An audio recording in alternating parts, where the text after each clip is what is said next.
ሴፕቴምበር 10 2025 ዩታህ ቫሊ ዩኒቨርሲቲ ብዙ ሰዎች ታዋቂውና ቀኝ ዘመሙ ፖለቲከኛ ቻርሊ ክሪክን ለማዳመጥ በድንኳን ስር ተሰብስቧል። ከደቂቃዎችም በኋላ አስደንጋጭና አሜሪካን ያናወጠ ድምጽ ተሰማ። በሰዓቱም የተሰማው አስደንጋጭ ድምጽ የጥይት ተኩስ ነበር። ታዋቂው ቻርሊ ክሪክም በዩታህ ቫሊ ዩኒቨርሲቲ በር ላይ በቀን ጠራራ ፀሐይ በጥይት ተመቶ ተገደለ። በዚህ ቪዲዮ ቻርሊ ክሪክ ማን እንደሆነ፣ በዩታህ ቫሊ ዩኒቨርሲቲ በር ላይ ምን እንደተፈጠረ፣ የኤፍቢአይዎች ምላሽ ምን እንደነበርና ተጠርጣሪውን በመጨረሻ እንዴት ሊያዝ እንደቻለ በዚህ አጠር አድርገን ባዘጋጀነው ጥንቅር ላይ እናያለን እና ቪዲዮን ከመጀመራችሁ በፊት ላይክ እና ሰብስክራይብ ማድረግ እንዳይረሳ። መልካም ቆይታ።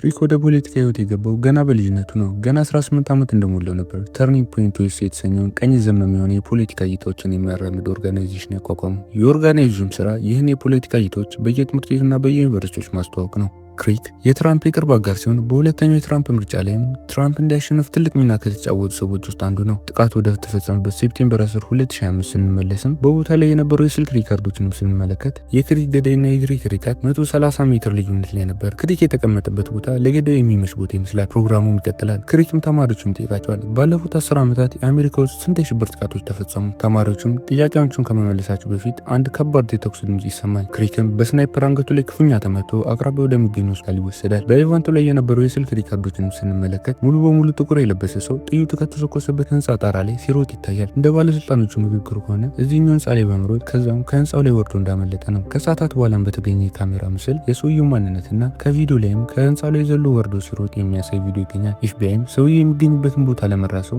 $100,000 ጉርሻ እንደሚሰጡ በኤክስ ገጻቸው ላይ ይናገራሉ። ከሰዓታትም በኋላ ባለስልጣናቶቹ ከፍተኛ ፓወር ያለው ስናይፐር ዛፍ ስር ተደብቆ እንደተገኘ አሳወቁ። ግን ይሄ የተገኘው መሳሪያ ወደ ምንም ሊመራቸው አልቻለም። በዚህ መሃልም ኤፍቢአይዎች ከፍተኛ ጫና ውስጥ ይገባሉ። ለ24 ሰዓታትም ከፍተኛ ክትትልና ምርመራ ቢደረግም ማንም ሊያዝ አልቻለም። በእንዲህ እንዳለ የክሪክ ገዳይ የሆነው ሮቢን ለቤተሰቡ አባል ለሆነው ለአባቱ ክሪክ እንደገደሉ ይነግረዋል። የሮቢን አባትም የክሪክ ገዳይ ሮቢን እንደሆነ ለተቀሩ ቤተሰቦችና ለጓደኛ ይናገራል። ይህም የሰሙት ጓደኞቹ የክሪክ ገዳይ ሮቢንሰን እንደሆነ ለኤፍቢአይዎች ያሳውቃሉ። የክሪክ ገዳይ የሆነው ሮቢንሰን መኖሪያ ቤትም ዋሽንግተን ዩታም ነው። ይህ ማለትም ጥቃቱ ከተፈጸመበት ዩታህ ቫሊ ዩኒቨርሲቲ የ3 ሰዓት መንገድ ርቀት። በቀጣይ ቀንም ሴፕቴምበር 10 ሐሙስ ምሽት ላይ ሮቢን ኤፍቢአይዎች እንደደረሱበት ስላወቀ ራሱን ከዩታህ ቫሊ ዩኒቨርሲቲ 400 ሜትር ርቀት ላይ ወደምትገኘው ሴንት ጆርጅ ከተማ ያሸሻል። የሮቢንሰን ጓደኛም ሮቢን ዲስኩር ላይ የጻፈለት ሜሴጅ ለኤፍቢአይዎች ያሳያል። እንደ ሲኤንኤን ዘገባ ከሆነ ሜሴጁ ላይ መሳሪያው ከተደበቀበት ቦታ ሄዶ ሊያነሳው እንደሚፈልግና ዛፍ ስርም እንደተደበቀ በጨርቅም እንደተቀለለውና የመሳሪያው ቃል ላይም የተለያዩ ጽሁፎች እንደቀረጸበትና መሳሪያው ከሌሎች መሳሪያ ለየት እንደሚል ነበር የተገኘው የዲስኩር ሜሴጅ የሚያሳየው። ከሰዓት በኋላም ትራምፕ በፎክስ ኒውስ ላይ በመቅረብ ሮቢንሰን እንደተያዘ ይፋ አደረገ። በቀጣይም የዩታህ ስቴት መንግስት አርብ ጠዋት ላይ ሚዲያ ላይ በመቅረብ መያዙን አረጋገጠ።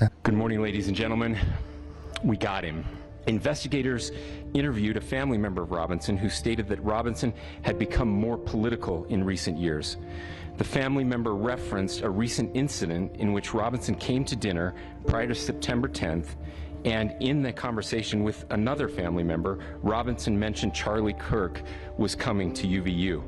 They talked about why they didn't like him and the viewpoints that he had.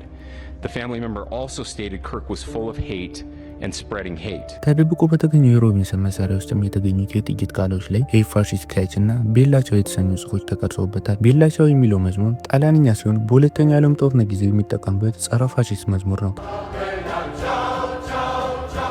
በተጨማሪ inscriptions on a fired casing read notices bulges capital OWO what's this question mark. ሶስተኛ ላይ የተገኘው ጥይት ላይ ኖቲስ ቦልጅ OWO what is this question mark የሚል ጽሑፍ ሲሆን አራተኛው ጥይት ላይ ደግሞ if you read this you are gay LMAO። ሮቢንሰን ከመያዙ በፊትም ትራምፕ ሚዲያ ላይ በመውጣት ለሱ ስልጣን ተቀናቃኝ የሆኑትን ራዲካል ሌፍቶችን ለዚህ ወንጀል ተጠያቂ ለማድረግ ሞክረው ነበር። Those on the radical left have compared wonderful Americans like Charlie to Nazis and the world's worst mass murderers and criminals. This kind of rhetoric is directly responsible for the terrorism that we're seeing in our country today, and it must stop right now.